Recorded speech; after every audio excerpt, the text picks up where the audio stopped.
अस्सलाम वालेकुम नाजरीन, कानूनदान के साथ मैं हूं मेहर मोहम्मद अजीज़। नाजरीन, आज हम बात करेंगे पाकिस्तान की एक लैंडमार्क जजमेंट की, जो जनाब आसिफ सईद खान खोसा साहब ने, जो उस वक्त लाहौर हाई कोर्ट के जज थे, PLD 2005 Lahore high court 470 titled as Khizar Hayat versus inspector general of police Punjab में दी। इसमें जस्टिस ऑफ पीस के हवाले से काफ़ी अहम प्रिंसिपल सेटल डाउन किए गए हैं। आज हम इनके बारे में बात करेंगे और इस पे बात करने के लिए हमारे साथ मौजूद हैं जनाब मोहम्मद बिलाल अख्तर साहब। First of all, thank you so much for inviting me so that I can discuss on this judgment. Sir, पहले तो आप हमें बताएं ये केस था क्या? Basically, this was a consolidated judgment जो कि 4 रिट पिटिशंस फाइल की गई थी हाई कोर्ट में। The main crux of that writ petitions was, उसमें एक क्वेश्चन ऑफ लॉ चैलेंज हुआ था कि जस्टिस ऑफ पीस, या आप उसको एक्स ऑफिशो जस्टिस ऑफ पीस भी कहते हैं, वो क्या पावर्स हैं उसके पास और क्या उसका रोल होना चाहिए। उस पे उन्होंने कुछ क्वेश्चन ऑफ लॉ फ्रेम किए थे और उनको फिर आगे एलोबरेट किया कि क्या पावर्स हैं और किस तरह ये एक्सरसाइज कर सकते हैं पावर्स इस जजमेंट में। जो इसका ब्रीफ फैक्ट्स इसमें ये थे कि इस केस में बेसिकली इन्वेस्टिगेशंस चेंज हुई थी। सबसे पहले इस केस में पिटिशनर वो किसी केस में एक्यूज थे, एक रिस्पोंडेंट नंबर 7 था जो केस FIR नंबर 388 में एक्यूज था, और ये बेसिकली इसमें पुलिस भी एक पार्टी थी। तो उन्होंने ये एलेज किया कि इन्वेस्टिगेशन ठीक नहीं हो रही है। पहले उन्होंने एप्लीकेशन दी DIG को, DIG साहब ने इसमें इन्वेस्टिगेशन चेंज होने का ऑर्डर दिया और वो फैसलाबाद रीजन को भिजवा दी, क्राइम ब्रांच को। उसके बाद फिर भी जब उससे सेटिस्फाइड नहीं हुए कंप्लेनेंट पार्टी, तो they approach the justice of peace और उनसे कहा गया कि ये सही इन्वेस्टिगेशन नहीं हो रही, इसको दोबारा चेंज किया जाए। तो जस्टिस ऑफ पीस ने एक ऑर्डर पास किया जिसमें उसने ये इन्वेस्टिगेशन DPO को मार्क कर दी गई।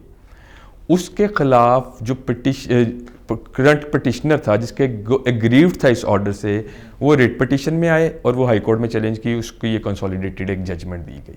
सर, पहले तो आपने बात की जस्टिस ऑफ पीस की। पहले तो ये बताएं जस्टिस ऑफ पीस होता कौन है और जस्टिस ऑफ पीस का पाकिस्तान में रोल क्या है? बेसिकली जस्टिस ऑफ पीस जो है उसका मकसद होता है सोसाइटी में पीस कायम करना और असिस्ट करना पुलिस ऑफिसर्स को, पुलिस एजेंसीज को या अदर इन्वेस्टिगेशन एजेंसीज को। पहले मैं थोड़ा आपको इसकी हिस्ट्री बताता हूँ कि जस्टिस ऑफ पीस ओरिजिनेट कहाँ से हुआ और फिर मैं उसकी तरफ आऊँगा कि पाकिस्तान में इसका क्या रोल है। Basically it originated from England centuries ago. ये भी नई कोई अमेंडमेंट है, ये बहुत सालों से ही जस्टिस ऑफ पीस चलते आ रहे हैं। जब ये ओरिजिनेट हुआ था तब देयर वर ब्रिटिश कॉलोनीज और ब्रिटिश कॉलोनिस्ट ने इसको अपनी कॉलोनीज में इम्प्लीमेंट करवाया। इसी तरह ब्रिटिश की एक कॉलोनी थी इंडो पाक, तो उधर भी उन्होंने लोकल गवर्नेंस के लिए जस्टिस ऑफ पीस मुतारिफ कराया। उसका काम था कि वो सोसाइटी में पीस कायम कर सके। डिफरेंट एरियाज उसके नीचे आते थे कि उसने इस एरिया में पीस रखनी है, और सिर्फ उसको इतना तब रोल था, एडमिनिस्ट्रेटिव पावर्स दी गई थी। लेकिन विद ईयर्स पास ऑन और सब कुछ होता रहा, डेवलपमेंट्स होती रही, तो कई उसको जुडिशल पावर्स भी दी गई कुछ कंट्रीज़ में। जैसे कि इस टाइम UK में और USA में जुडिशल पावर्स ये हैं कि जो जस्टिस ऑफ पीस है वो पिटी ऑफेंसेस भी ट्राई कर सकता है। वो क्रिमिनल मैटर्स के भी पिटी ऑफेंसेस हो सकते हैं, वो सिविल नेचर के भी पिटी ऑफेंसेस हो सकती है। लेकिन जब मैं पाकिस्तान की बात करूंगा तो पाकिस्तान में ये पावर्स जो हैं वो डेलीगेट की हुई हैं सेशन जजेस को। सेशन जजेस आगे एडिशनल सेशन जजेस को ये पावर डेलीगेट करता है, और ये पावर पाकिस्तान में स्ट्रिक्टली इस टाइम तक एडमिनिस्ट्रेटिव पावर्स हैं। वो मैं आपको बताऊंगा किस तरह और क्यों। पाकिस्तान में एडमिनिस्ट्रेटिव पावर, इनको स्पेसिफिकली एडमिनिस्ट्रेटिव पावर्स दी हुई हैं और मिनिस्ट्रियल पावर्स हैं इनके पास। इनके पास पाकिस्तान में जुडिशियल पावर्स नहीं है। The reason behind this is कि it was incorporated after the amendment in CRPC, और जो सेक्शन इनकॉर्पोरेट किया गया जिसमें इसको पावर्स और रोल्स और ड्यूटीज़ बताई गई जस्टिस ऑफ पीस की, that is 22A and 22B। इस लैंडमार्क जजमेंट में ऑनरेबल जस्टिस आसिफ सईद खोसा साहब ने बहुत अच्छा इसको डिफ़ाइन किया कि हमारे पाकिस्तान में इसके पास जुडिशल पावर्स क्यों नहीं है। क्योंकि इस जजमेंट में जो क्वेश्चन ऑफ लॉ अराइज हुआ कि उसने चेंज ऑफ इन्वेस्टिगेशन का ऑर्डर पास किया और उसने चेंज ऑफ इन्वेस्टिगेशन डीपीओ को दी, उसको क्या वो ये कर सकता था ऑर्डर पास कि नहीं कर सकता था? क्योंकि जो उसने ये ऑर्डर पास किया वो एक तरह का जुडिशल ऑर्डर था, तो उसको एलोबरेट करके बताया गया कि वो क्या जुडिशियल एक्सरसाइज कर सकता था पावर्स अपनी। इस जजमेंट से पहले जस्टिस ऑफ पीस कर रहे थे जुडिशियल पावर्स इस्तेमाल। वो किस तरह कर रहे थे? वो इस तरह कर रहे थे, द रीज़न इज के ये एक सेशन जज है, वो एक कोर्ट चला रहा है, और वो जब कोर्ट चला रहा है तो उसके पास जुडिशियल पावर्स हैं, तो वो 22A 22B को भी एडमिनिस्ट्रेटिवली, और when he was the officer of that court, तो वो समझता था कि मेरे पास जुडिशियल पावर्स भी हैं जिसको मैं इसमें यूज़ कर सकता हूं, इसलिए वो जुडिशियल पावर्स भी यूज़ कर जाता था। लेकिन इस जजमेंट के बाद स्पेसिफिकली ये क्लियर कर दिया गया और सेटल कर दिया गया ये प्रिंसिपल कि जस्टिस ऑफ पीस या x officer justice of peace के पास जुडिशियल पावर्स नहीं है। उसकी रीज़न क्या थी? उसकी रीज़न ये थी, सेक्शन 6 ऑफ CRPC वो कैटेगराइज करता है कि क्रिमिनल कोर्ट्स कौन कौन सी हैं और उनकी क्या वर्किंग है, और इसी तरह सेक्शन 28 एंड 29 वो ये कहते हैं कि कौन से ऑफेंस किस कोर्ट में ट्राई किए जाएंगे। अब इन दोनों सेक्शंस में जस्टिस ऑफ पीस का कहीं जिक्र नहीं है, जो कि फिर सेटल डाउन करता है कि जस्टिस ऑफ पीस के पास in regard to this judicial powers नहीं है। अगर जुडिशियल पावर्स होती तो उसमें ये सेटल होता, उसमें ये इनका नाम इनकॉर्पोरेट होता सेक्शन 6 में भी और सेक्शन 28 और 29 में भी, जो कि नहीं किया गया। इसका मतलब कि उसको सिर्फ और सिर्फ एडमिनिस्ट्रेटिव पावर्स और मिनिस्ट्रियल पावर्स की हद तक रखा गया है, इसके अलावा उसके पास जुडिशियल पावर्स नहीं है। सर, आपने बात की 22A और 22B जिसमें पुलिस को डायरेक्शंस दी जाती हैं, तो क्या ये डायरेक्शंस पुलिस इन्वेस्टिगेशन में डायरेक्ट इंटरफेरेंस नहीं है? आपने बहुत अच्छा सवाल ये किया है, और अकॉर्डिंग टू मी इस जजमेंट में भी यही कहा गया है कि एक जस्टिस ऑफ पीस जो है वो किसी भी इन्वेस्टिगेटिंग अथॉरिटी के काम में मुदाखलत नहीं कर सकता है। जस्टिस ऑफ पीस का जो काम है वो है एक तो पीस कायम करना और डायरेक्शंस इशू करना। सर, आपने बात की डायरेक्शंस की, तो जस्टिस ऑफ पीस किस किस किस्म की डायरेक्शंस दे सकता है? जी, जस्टिस ऑफ पीस जो डायरेक्शंस दे सकता है उसमें registration of a criminal case है, कोई इलीगली हरास कर है पुलिस ऑफिसर किसी को, उसको डायरेक्शन दे सकता है। अगर उसमें कंप्लेंट, अगर किसी ने कोई पीनल क्लॉज नहीं किसी पुलिस ऑफिसर ने अपनी इन्वेस्टिगेशन में ऐड किया FIR में, उसके रिगार्डिंग अगर वो डायरेक्शन देना चाहे तो दे सकता है। ऑल दो इस जजमेंट में बहुत ये प्रिंसिपल फिर सेटल कर दिया गया है कि अगर तो कोई पीनल क्लॉज ऐड नहीं किया गया तो उसमें जस्टिस ऑफ पीस मुदाखलत ना करे, उसको इस जजमेंट में एक प्रिंसिपल सेटल डाउन करके रोक दिया गया है। उसकी रीज़न ये है कि जो पीनल क्लॉज ऐड होना है वो हमारे CRPC में देयर इज़ अ लॉ के आप मजिस्ट्रेट के पास ये पावर्स हैं। मजिस्ट्रेट जो है उसके पास बहुत ज़्यादा अपॉर्चुनिटीज़ आती हैं at different stage of the trial कि वो ये जो पीनल क्लॉज आप समझते हैं कि ऐड होना चाहिए वो ऐड कर सकता है। इसलिए इसमें जस्टिस ऑफ पीस में क्योंकि बहुत एक इमेच्योर स्टेज पे उसके पास ये केस गया होता है, तो इसलिए इसमें प्रिंसिपल सेटल डाउन किया कि उस इमेच्योर स्टेज पे अगर वो पीनल कोड क्लॉज ना ऐड करे तो वो ठीक है। अब जैसे मैं एग्जांपल दूंगा, एक चलान मजिस्ट्रेट के पास गया है and during the time of framing of charge, अगर तो मजिस्ट्रेट को ये लगता है कि इसमें इसके अलावा भी कोई पीनल क्लॉज ऐड होना चाहिए तो वो ऐड कर सकता है। इसीलिए पीनल क्लॉज की हद तक तो जस्टिस ऑफ पीस को उधर बाउंड कर दिया गया कि उसमें इंटरफेयर ना करे। उसके अलावा कौन सी डायरेक्शन दे सकता है वो भी मैं आपको आगे बताता हूँ।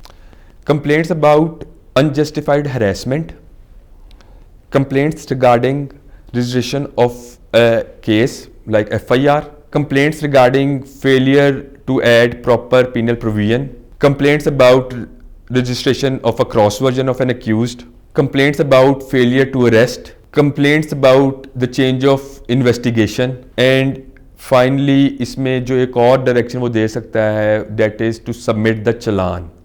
सर आपने ये डायरेक्शंस की बात की, अगर जस्टिस ऑफ पीस ने अगर ये कुछ डायरेक्शंस दी हैं पुलिस ऑफिसर्स को और इनकी तामील नहीं होती, तो एक एग्रीव्ड पर्सन के पास क्या रेमेडी रहती है? जैसा कि मैंने पहले बताया है आपको कि जस्टिस ऑफ पीस के पास एडमिनिस्ट्रेटिव एंड मिनिस्ट्रियल पावर्स हैं, उसके पास जुडिशियल पावर नहीं है। लिहाजा अगर उसने कोई डायरेक्शन दी है तो it can not be challenge in the same court of justice of piece through contempt of court, because वो जुडिशियल तो वो पावर एक्सरसाइज ही नहीं कर रहा, जुडिशली तो वो कोई ऑर्डर ही नहीं पास कर रहा, that is an administrative order. जिस तरह मैंने कहा कि जुडिशियल अथॉरिटी नहीं है जस्टिस ऑफ पीस के पास, तो फिर हमारे पास क्या रेमेडीज रह जाती हैं कि जो उसने एक डायरेक्शन पास की है उसको कंप्लाई विद करवाया जा सके। तो इसमें सबसे पहले मैं कोट करना चाहूँगा article 41M of police order 2002। इसमें अगर हम article 41M of police order 2002 पढ़ें तो उसमें साफ लिखा है कि जो पुलिस ऑफिसर है ही इज़ ड्यूटी बाउंड कि वो ओबे करे कोई भी डायरेक्शन अगर कोर्ट ने उसको दी है या किसी भी अथॉरिटी ने उसको कोई भी डायरेक्शन दिया तो वो उसको ओबे करना कंपलसरी है उसके लिए। अब अगर वो ओबे नहीं करता तो क्या किया जा सकता है? तो जस्टिस ऑफ पीस उसकी हायर अथॉरिटी को डायरेक्शन दे सकता है कि इस पुलिस ऑफिसर के खिलाफ इंक्वायरी की जाए। फिर और क्या कर सकता है? फिर इसी तरह आर्टिकल 155C उसके तहत उस पुलिस ऑफिसर के खिलाफ FIR भी हो सकती है कि वो उसने एक लॉफुल ऑर्डर नहीं ओबे किया। अब इसके बाद एक और अच्छी रेमेडी हमारे पास अवेलेबल है, that is exercising the writ jurisdiction of high court under article 199। 199 के तहत जाके आप ये डायरेक्शन दिलवा सकते हैं किसी भी हायर अप को या उस पुलिस ऑफिसर को कि एक डायरेक्शन आपको पास की गई है that is a lawful order, तो उसकी इंप्लीमेंटेशन की जाए। तो अगर वो ओबे नहीं करता, इस तरह कोई काम होता है, तो ये चीज़ हमारे पास है कि हम ये चीज़ें एक्सरसाइज कर सकते हैं। सर अब आप हमें बताएं, जैसे आपने केस के शुरू में फैक्ट्स में हमें थोड़ा एक्सप्लेन किया, इस केस का जो मेन पॉइंट था वो था change of investigation from one police officer to another.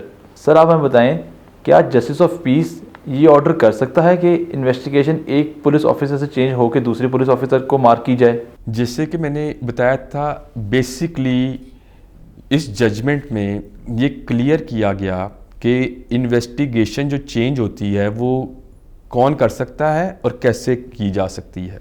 फिर मैं बात वहाँ से करूँगा कि जस्टिस ऑफ पीस और ex officer justice of piece को जो पावर्स दी गई हैं that is administrative in nature.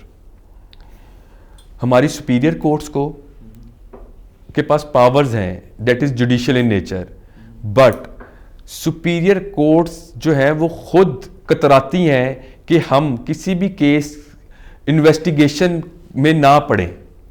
जब सुपीरियर कोर्ट्स इस चीज़ से कतराती हैं तो उन्होंने इसमें एक प्रिंसिपल भी सेटल डाउन किया जस्टिस ऑफ पीस के लिए, और बताया भी गया कि जस्टिस ऑफ पीस जो है वो डायरेक्ट इस तरह इन्वेस्टिगेशन नहीं चेंज करवा सकता है, क्योंकि उसके अगर वो डायरेक्ट इन्वेस्टिगेशन चेंज कराता है तो that means that he is using judicial powers.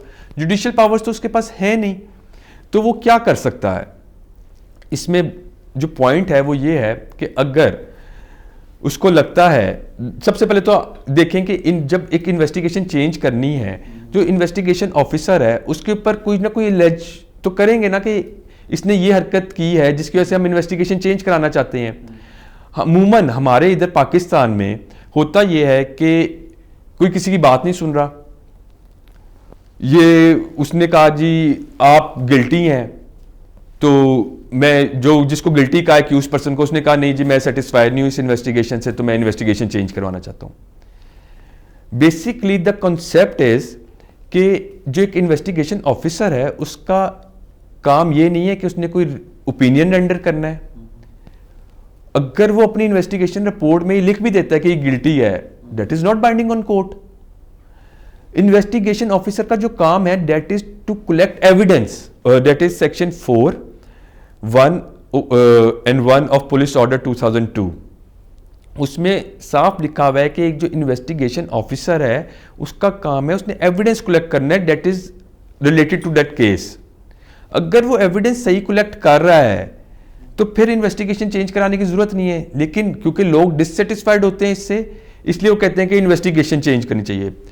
इस केस में अगर मैं बात करूं तो इस केस में जस्टिस ऑफ पीस ने कहा कि जी जो DIG साहब ने ऑर्डर पास किया था चेंज ऑफ इन्वेस्टिगेशन का, वो डेट इज नॉट लॉफुल, इसलिए उन्होंने DPO फैसलाबाद को ये मार्क कर दी इन्वेस्टिगेशन। लेकिन वो कंट्राडिक्शन आ गई लॉ के साथ। उसमें जो section article 18(5) of police orders है उसमें DPO can not investigate a matter, उसमें लिखा हुआ है, तो किस तरह उस पर चला गया। फिर आर्टिकल 18(6) में लिखा हुआ है, स्पेसिफाई किया हुआ है कि किन किन कंडीशन में इन्वेस्टिगेशन चेंज हो सकती है। अगर तो आप उस क्राइटेरिया को मेट करते हैं तो इन्वेस्टिगेशन चेंज हो सकती है, लेकिन उसमें भी बोर्ड बैठेगा, रेलिवेंट अथॉरिटी उसकी इन्वेस्टिगेशन चेंज कर सकती है। जस्टिस ऑफ पीस सिर्फ अगर उसको वो कमेंट्स मंगवा सकता है और कमेंट्स में उसको लगे कि ये कोई एविडेंस मिस कर रहे हैं या कुछ हुआ इस तरह, तब वो सिर्फ डायरेक्शन दे सकती है या कंसर्न्ड सुप्रीडेंट ऑफ पुलिस को या उससे हायर अप को कि इसकी इन्वेस्टिगेशन, क्योंकि ये इसमें फ्लॉज हैं, तो इसको आप देखें कि ये पुलिस जो ऑफिसर जो इन्वेस्टिगेशन कर रहा है उसकी या तो इंक्वायरी कर लें या तो इन्वेस्टिगेशन चेंज कर लें। वो खुद से एक ऑर्डर नहीं पास कर सकते कि ये इन्वेस्टिगेशन चेंज करके इस इन्वेस्टिगेशन ऑफिसर को पास कर दी जाए। इसमें जस्टिस ऑफ पीस और ex officer justice of peace का जो मेन रोल है that is to address the grievances of a complaining person. उसने सिर्फ एड्रेस करना है, he is justice of peace is just a facilitator और एक ब्रिज का रोल अदा करता है between a complaining person and the investigating authority और पुलिस ऑफिसर। ये रोल है जस्टिस ऑफ पीस का हमारे मुल्क पाकिस्तान में। थैंक यू सर, आपके टाइम का बहुत शुक्रिया।